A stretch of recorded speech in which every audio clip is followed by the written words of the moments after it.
Olá, tudo bem, gente? Bem-vindos. Para quem não me conhece, Vanessa Ferrari, Direito Ambiental. Sempre brinco, não me xinguem, não fui eu que coloquei Direito Ambiental na prova de vocês. Brincadeira à parte, Direito Ambiental é muito mais importante do que a gente imagina e eu sempre tento demonstrar isso nas aulas. Hoje é dia da gente revisitar alguns temas, alguns aspectos e, com sorte, quem sabe, uma das questões que vai aparecer na prova de vocês. O nosso começo sempre é pelo começo, óbvio, né? Eu costumo brincar. Para que existe o direito ambiental, gente? Para cuidar de quê? Do meio ambiente. Sensacional, já começaram bem. Agora, é só isso? É só para cuidar do meio ambiente?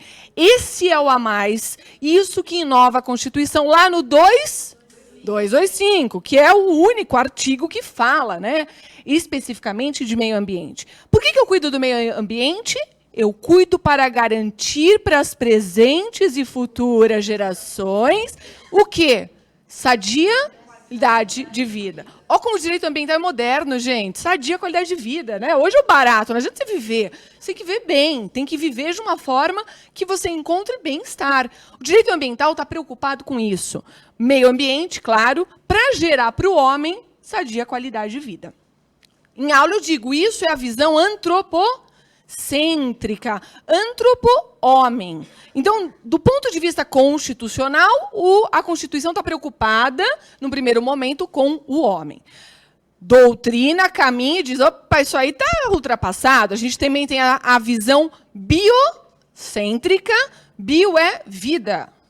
Fauna, flora e homem. Então, vai aumentar, alargar a preocupação do direito ambiental. Não vou estar só preocupada com o homem, que, aliás, diga-se de passagem, é algo muito egoísta. Está superado. Ou a visão ecocêntrica, eco-terra. Eu vou estar preocupada não só com as espécies com vida, mas também as espécies sem vida. Então, tanto aquilo que tem bio e aquilo que não tem bio, que não tem vida, perfeito? Só para vocês saberem que, além da antropocêntrica, nós temos mais duas. Qual é o conceito de meio ambiente na Constituição Federal? A Constituição Federal fala o que é meio ambiente. Diz lá que é um bem de uso comum do povo.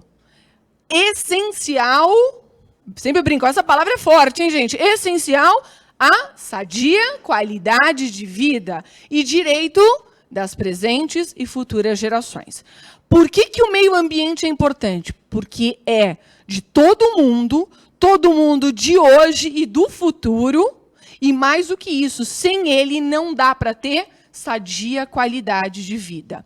Sadia qualidade de vida é um aspecto, um elemento ligado ao quê?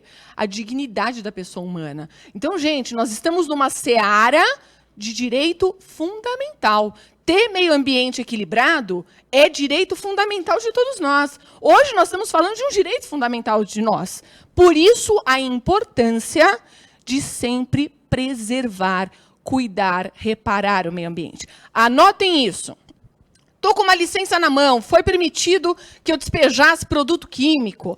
Ah, mas descobriu que está causando poluição. Aí a pessoa vai dizer, não, estou com a minha licença na mão, posso continuar trabalhando dessa forma? No direito ambiental isso funciona? Nananina, não. Então, uma regra que eu vou dizer para vocês, levem para a prova. Não tem direito adquirido contra o meio ambiente. Na prova, fiquem atentos. Como regra, o raciocínio que vocês têm que ter, qual é? Vou procurar a alternativa que preserva, cuida do meio ambiente. Eu fazendo prova de direito ambiental, eu vou pegar uma alternativa que é contra o meio ambiente? Como regra, não. Não é uma questão de bom senso. Então, se vocês tiverem dúvida, putz, não sei essa matéria, não sei, vou chutar entre uma e outra, enfim, deu uma insegurança, talvez este norte ajude. Procurem a alternativa que preserva o meio ambiente. É por isso que o direito ambiental existe. Tá claro? Perfeito? Exatamente nessa linha, nós temos o indúbio pro ambiente. A dúvida deve ser interpretada em favor de quem? Do meio ambiente, da tutela ambiental. Por que a dúvida é em prol do meio ambiente? A gente está acostumado a ouvir o quê? O indúbio pro réu. Por que o indúbio é pro réu, gente? A gente repete, mas afinal, por que o indúbio é pro réu? Porque o direito que está em jogo, que é o direito à liberdade. Alguém acha que o direito à liberdade é importante? Ou pergunte aos casados, né? Normalmente eles acham ainda mais importante. Mas o direito à liberdade é um direito precioso, como o direito ao meio ambiente também é. Então, diante de um direito fundamental como o direito à liberdade eu vou, o quê? Na dúvida, fazer a opção pela proteção ambiental. E eu gosto de um exemplo. Estudo de impacto ambiental, todo mundo lembra? Está lá no 225, parágrafo 1º, inciso 4º. Tem o que fazer para toda obra ou atividade potencialmente causadora de significativa degradação ambiental. Amém, né? Porque é quase um terço aqui. Se eu tiver dúvida se é potencialmente causadora de significativa degradação ambiental, estou na dúvida, não sei. O que eu faço? Eu faço ou não faço o estudo? Na dúvida, o indúbio é pró-natura, pró-ambiente. Na dúvida, eu faço. Então, a dúvida é interpretada sempre em favor do meio ambiente. Lembrem do indúbio pró-réu. A dúvida, você condena a pessoa? Não. Você absolve porque o que está em jogo é muito sério.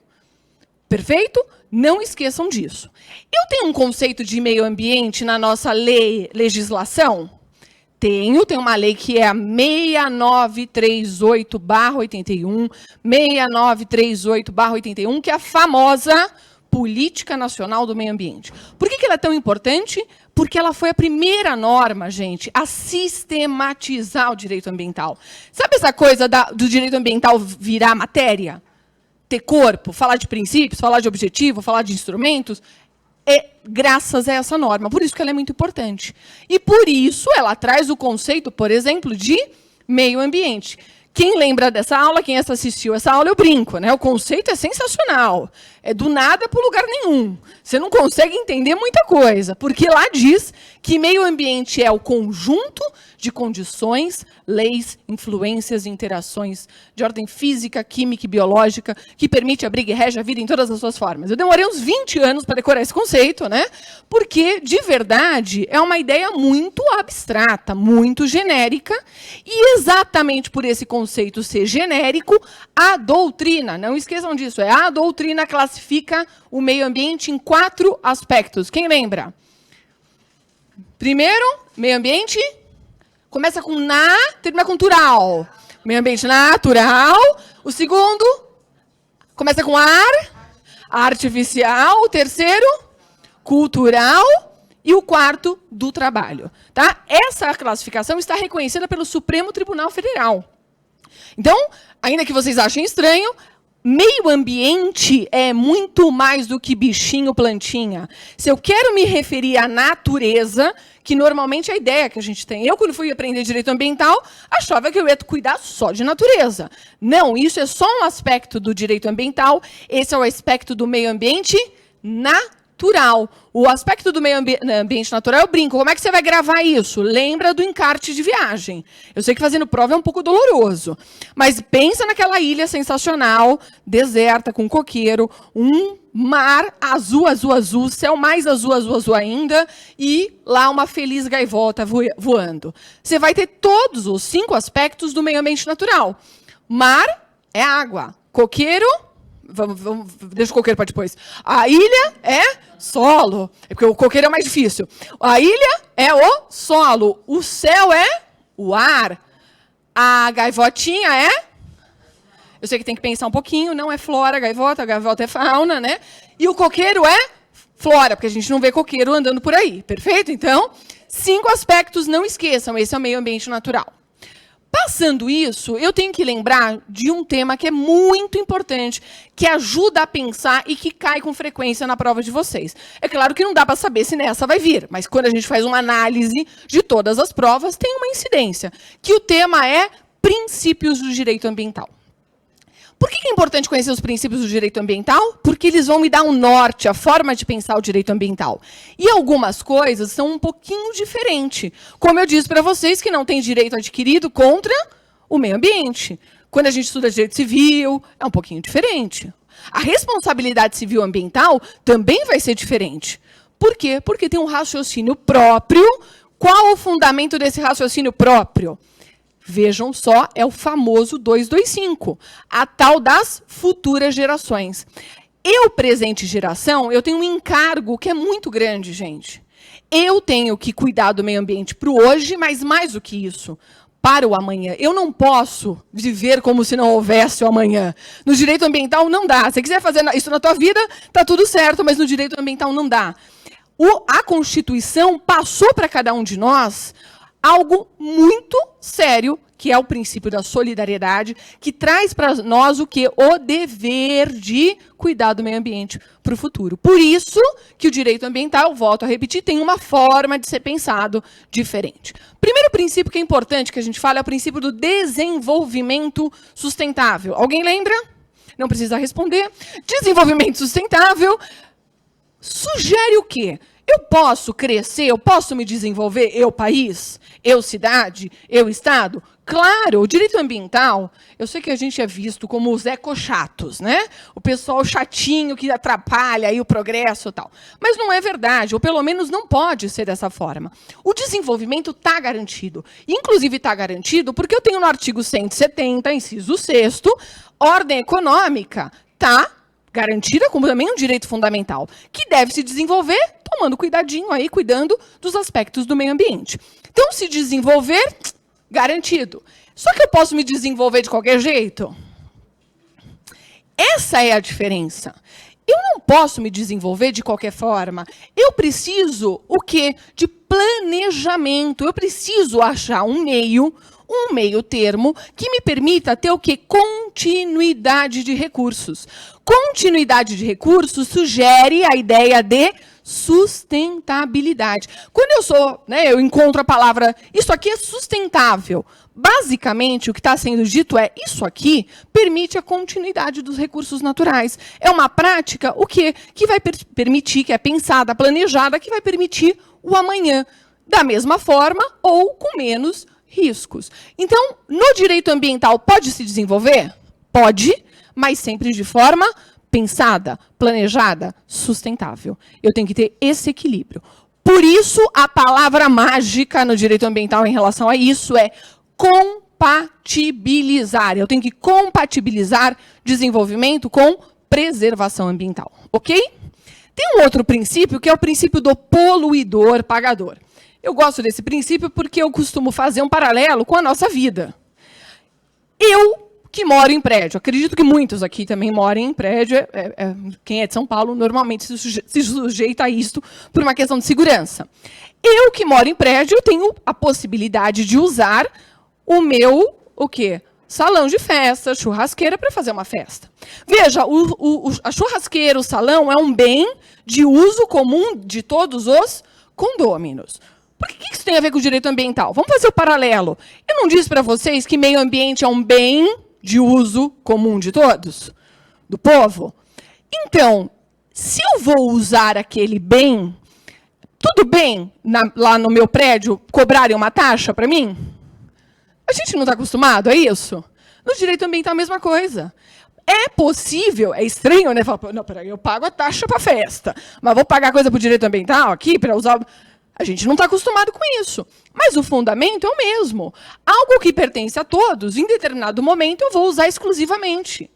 Isto é o princípio do usuário pagador.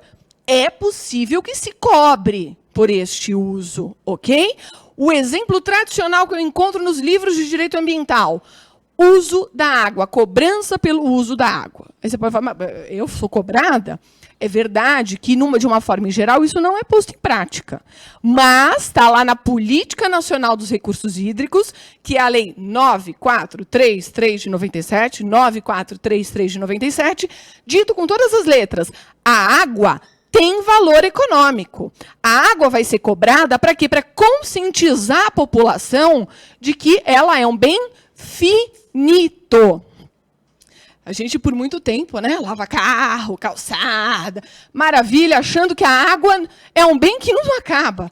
Hoje, principalmente porque a gente viveu, né, algum tempo atrás, a gente sentiu na pele a questão da finitude da água, perfeito? Isso, então, usuário pagador, basicamente a possibilidade de se cobrar por algo que pertence a todo mundo. Quando eu estou usando o meu salão de festas, fiz a minha festinha, tal, devolvi, tudo ótimo, eu causei algum dano? Em princípio, não, né? Devolvi do mesmo jeito, maravilha. Agora, se eu vou para o terceiro princípio, que é o princípio do poluidor-pagador, lembram desse? O nome já diz, poluidor, o cara aqui não é tão bonzinho, né? Ele não vai só usar, ele vai, de fato, gerar impacto ambiental. Eu gosto de fazer o paralelo. Você que locou a sua festinha lá, o salão de festa, a churrasqueira. A festa foi boa, gente, bombou. Bombou tanto que cortina pegou fogo, a geladeira perdeu a porta, né? O pessoalzinho estava animado, assim, pessoalzinho estranho, né, que você convidou para a festa. Pergunto a vocês, bom senso, quem que vai pagar a cortina do salão de festa, a geladeira lá do salão de festa? Você que deu a festa, né? Tem sentido cobrar de todo mundo do condomínio? O pessoal nem foi convidado para a festa, né? Isso é sacanagem, inclusive, né? Enfim, brincadeira à parte, é uma questão de bom senso. Quem que vai pagar? Quem deu a festa. Pergunto mais ainda, uma questão de bom senso. Eu, quando loco o salão de festa, tenho direito de quebrar? Eu tenho direito de quebrar? Exatamente. O que é o direito, o princípio do poluidor-pagador? É exatamente isso. Eu que desenvolvo uma atividade ambiental, econômica, que vai mexer com o meio ambiente, eu tenho o direito de poluir? Nananina, não. Mas e se eu poluir? E se eu gerar impacto ambiental? Que pode acontecer. Quem que vai pagar por isso? Eu, empresário, empreendedor, que estou gerando aquele impacto. Muitas vezes, quando se estuda esse princípio, quem já estudou, já deve ter pensado assim, nossa, mas o princípio do poluidor-pagador, então significa que eu pago para poluir? É isso? Não. Basta você pensar, eu que loco o salão, tenho o direito de quebrar as coisas? Evidente que não. Mas se eu quebrar, quem que vai pagar? Claro que é o poluidor, claro que é a pessoa. Quando eu entro no tema poluidor-pagador, eu estou falando muito possivelmente de dano. Quando eu falo em dano, eu falo em responsabilidade civil. Por que tem relação dano com responsabilidade civil? Porque quando eu digo fulano é responsável civil, eu vou dizer ele tem o dever de reparar o dano, ok? Então, dano e responsabilidade civil andam juntos. A responsabilidade ambiental é do tipo objetiva. Aqui não tem discussão, gente. Objetiva. STJ reconhece que a modalidade que é adotada é do risco integral. O que significa dizer? Significa dizer que, caso fortuito, força maior, fato de terceiro, licitude da conduta, exemplo da licença ambiental, não excluem a responsabilidade civil. Eu gosto de dar exemplo que fica mais fácil para a gente visualizar. Eu acabei de comprar meu sítio, felicidade total, né? Festinhas de final de ano chegando, reuni a família e, para isso, dei uma reflorestada bonita na minha área de preservação permanente, na minha reserva legal, que vocês devem saber que são obrigações propter rem, são obrigações que eu tenho de manter vegetação nativa naquele espaço. Fiz tudo isso, gastei uma graninha para isso. Azar Murphy, né? Murphy é sempre cruel. Um raio cai onde? Exatamente na minha área reflorestada. Pergunto a vocês, aí Murphy é mais cruel ainda, né? Naquele dia, Natalzinho chegando, quem vem junto? O fiscal do IBAMA.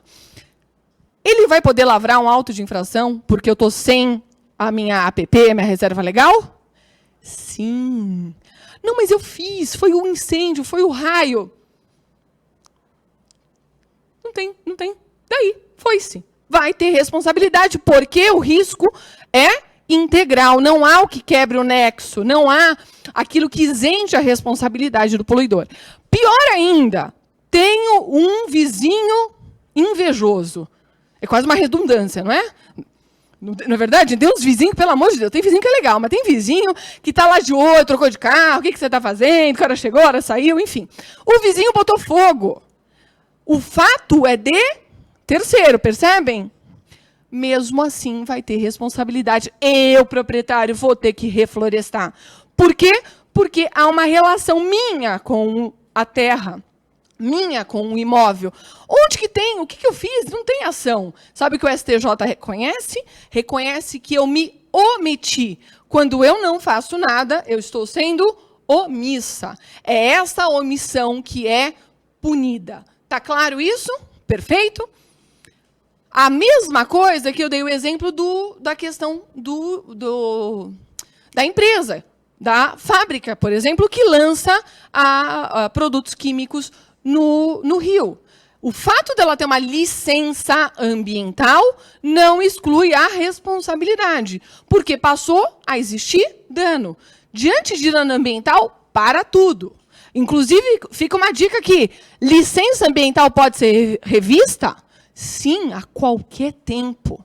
Mas por que isso? Porque a preocupação é com as futuras gerações. Então, nada pode ser feito contra o meio ambiente ou se perpetuar contra o meio ambiente. Precisa ser algo analisado, planejado, na linha do desenvolvimento sustentável.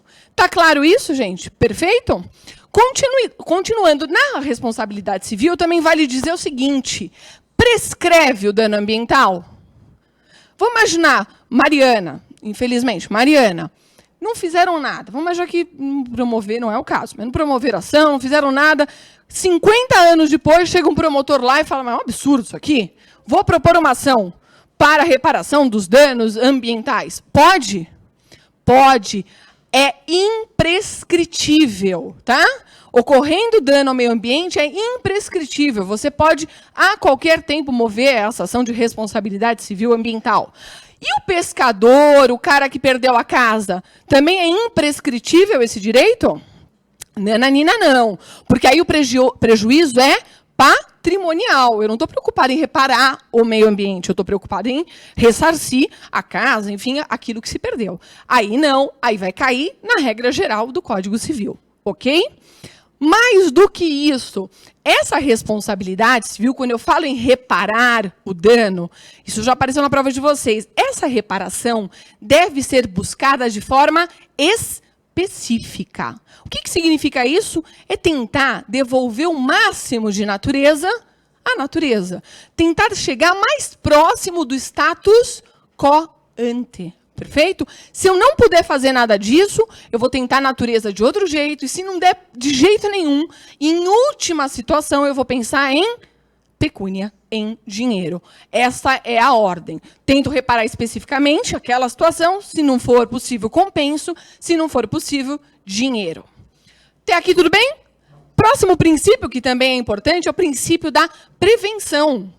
Gente, direito ambiental baseia-se todo na prevenção. E, infelizmente, o exemplo de Mariana, eu acho que é o mais ilustrativo da importância da prevenção. Dá para fazer muita coisa agora, gente, depois do que aconteceu? É uma calamidade.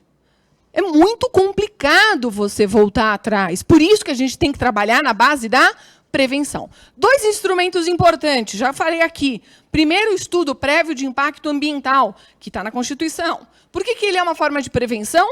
Porque, através dele, eu vou antecipar, eu vou antever o que pode e o que não pode acontecer. E vou tentar achar a saída melhor, para que tenha menos impactos ambientais. Um outro exemplo de prevenção é o licenciamento ambiental. O licenciamento ambiental também é um modo, o quê? De cuidar do meio ambiente. O poder público que vai autorizar aquela atividade, ele vai dizer, isso aqui está ok, o prazo está ok, o limite está ok. Perfeito? O princípio da precaução vem na mesma linha. Também está preocupado com a cautela, com a proteção do meio ambiente.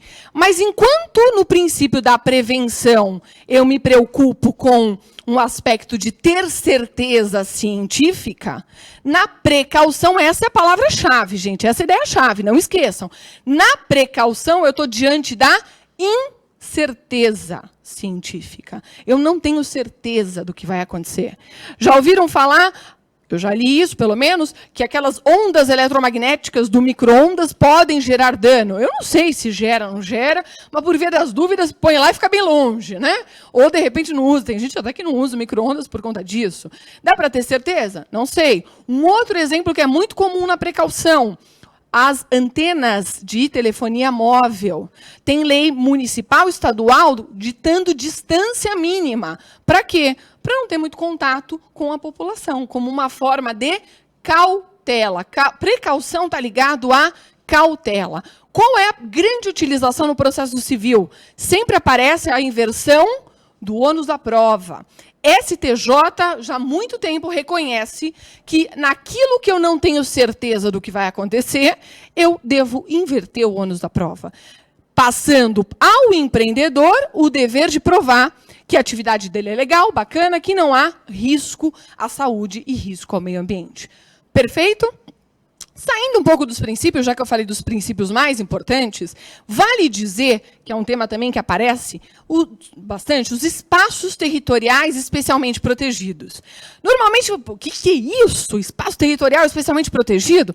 Não, certamente você já ouviu falar. Ele é gênero do qual espécies famosas aparecem. Quando eu falo de APP, quando eu falo de reserva legal, quando eu falo de unidade de conservação, são todos espaços com grande atributo ambiental, com atributo ambiental relevante e que vai ter uma lei protegendo. Todos esses aspectos, todas essas espécies, possuem lei.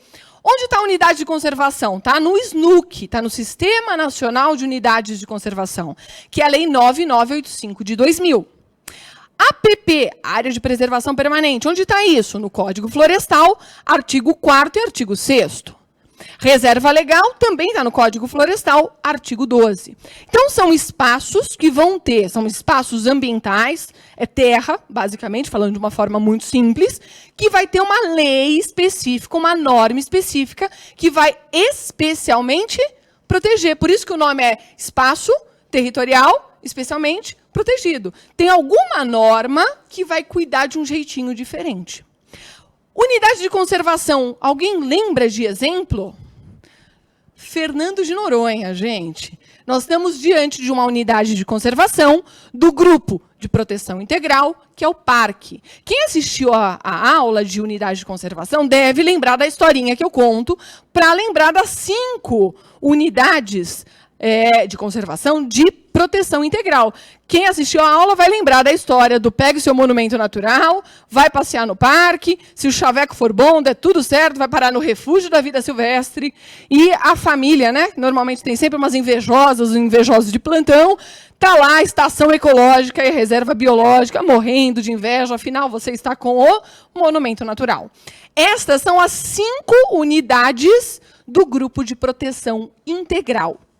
Por quê? Eu tenho 2 espécies nas unidades de conservação, de proteção integral e a de uso sustentável. Proteção integral, como o nome sugere, é aquela que protege mais, ela é mais restritiva. Olha como é que é o nome da outra, uso sustentável. Então, a outra pressupõe uso. Por isso que é importante vocês lembrarem dessas 5. Eu vou repetir para quem não lembra, tá? Vou na ordem da historinha. Monumento natural, parque, que é o exemplo de Noronha, se tudo der certo, refúgio da vida silvestre, que eu brinco, né, que é em casa ou, de repente, em algum outro lugar público, e a estação ecológica e a reserva biológica, que são as outras 2, que são muito parecidas, por isso que eu brinco com a ideia de família, lá com inveja, né, de vocês. Enfim, estas 5 são do Grupo de Proteção Integral. Eu, sabendo disso, se aparecer na minha prova, eu vou lembrar que nesses lugares não cabe fazer muita coisa, tá? Pode visitação, pode turismo ecológico, objetivo educacional, mas não vai ter gente morando lá, não vai poder ter exploração, porque a unidade de proteção integral, diferente da unidade de uso sustentável. APP, o que é a APP? Área de Preservação Permanente. Normalmente, a gente lembra, ou deve lembrar, porque é o exemplo mais comum, daquela vegetação ao longo dos rios, que normalmente a gente chama de mata ciliar. Por que a APP existe, gente? Eu brinco, a APP, diferente da unidade de conservação, que normalmente é coisa bonita, bacana e tudo mais, a APP, eu digo que ela tem um karma. O karma dela, por exemplo, em relação ao rio, é qual? É cuidar da existência do rio, cuidar da vida do rio. Porque enquanto aquela vegetação está lá bonitinha do lado do rio, está o quê? Garantindo o leito dele, não vai permitir que detritos se acumulem. Então, esta é a razão de ser da APP.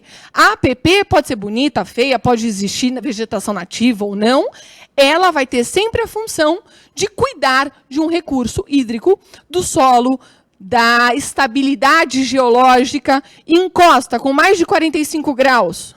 Pode construir? Via de regra, não. Por quê? Porque está lá aquela vegetação para segurar a encosta. Por que tem tanto desmoronamento, nas chuvas, enfim, mortes, pessoas perdendo casa? Porque lá não é lugar de ter casa. Lá é lugar de ter vegetação, APP, para segurar aquela encosta. Morro, monte, serra, montanha, o topo também é APP. Tem um lago, uma lagoa natural, também é APP. Tem uma nascente, tem um olho d'água, também é APP. São exemplos todos de quê? De área de preservação permanente, que existe para cuidar daquele recurso. Ok? E reserva legal, por fim, o que é reserva legal? Isso é só para quem tem propriedade rural. Ok? Alguém tem propriedade rural? Não precisa contar, porque depois, final de ano, né, o pessoal festinha e tal, não revele isso. Mas se você tem uma reserva legal, tome cuidado, dá uma olhadinha, se tem uma propriedade rural, porque você precisará ter reserva legal. Reserva legal é uma parte do seu imóvel que é reservado só na zona rural, hein, gente? Zona urbana não tem reserva legal, só na zona rural, que é reservado e você tem que manter vegetação nativa. Pensem o seguinte, se todo mundo que tem propriedade rural passa um corte raso em tudo, o que vai acontecer com os animais que estão lá? Onde que eles vão se abrigar? O que vai acontecer com as espécies? É claro que a biodiversidade vai decair, perfeito? Então, é uma forma de manter a biodiversidade. Eu posso explorar a minha reserva legal? Eu posso. Eu posso explorar com aquilo que ela me oferece. Não dá para inventar moda. Vou colocar eucalipto? Não. Vou colocar boizinho? Não. Você tem que deixar lá a vegetação nativa. E se ela gerar renda de alguma forma, se ela gerar frutos, você pode fazer um uso disso. Tem que pedir autorização. Se tiver uso comercial, tem que pedir autorização. Se não tiver, é só informar que você vai fazer o uso sem propósito comercial. Para finalizar, 3 hipóteses que não precisam de reserva legal. 3 hipóteses. O imóvel que se destina a abastecimento público e esgoto não precisa manter reserva legal, pode usar tudo. O imóvel que se destina a gerar potencial energético através hidráulico também não precisa. E, por fim, não precisa se eu for usar aquele imóvel para ampliar rodovia e ferrovia. Tá? Repetindo, saneamento, né, abastecimento público e esgoto. Segunda situação envolvendo potencial energético, hidráulico. E em terceira, ferrovias e rodovias. Essas 3 situações são exemplos de dispensa de reserva legal. Gente, desejo para vocês uma ótima prova. Fiquem calmos, pensem o seguinte: prova de direito ambiental, busquem a alternativa que, objetivamente, né, traz o quê? Proteção ao meio ambiente. Tá? Como regra, essa é uma ideia que funciona. Norma legal, se quiser dar uma olhadinha em alguma coisa, lê o 225. E às vezes aparece na prova de vocês cases. O que são os cases? Historinhas. Quando tiver historinha, procure, dentre as alternativas, aquela que traz bom senso e proteção ambiental. Muitas vezes funciona. Você começa a excluir aquilo que é muito para um lado, muito para o outro, que, né, dos excessos, para um lado, para o outro, pega aquela que traz proteção do meio ambiente, mas que também tem um toque de bom senso. Normalmente, essa técnica funciona. Gente, uma prova maravilhosa. Estou aqui na torcida por vocês. Até a próxima.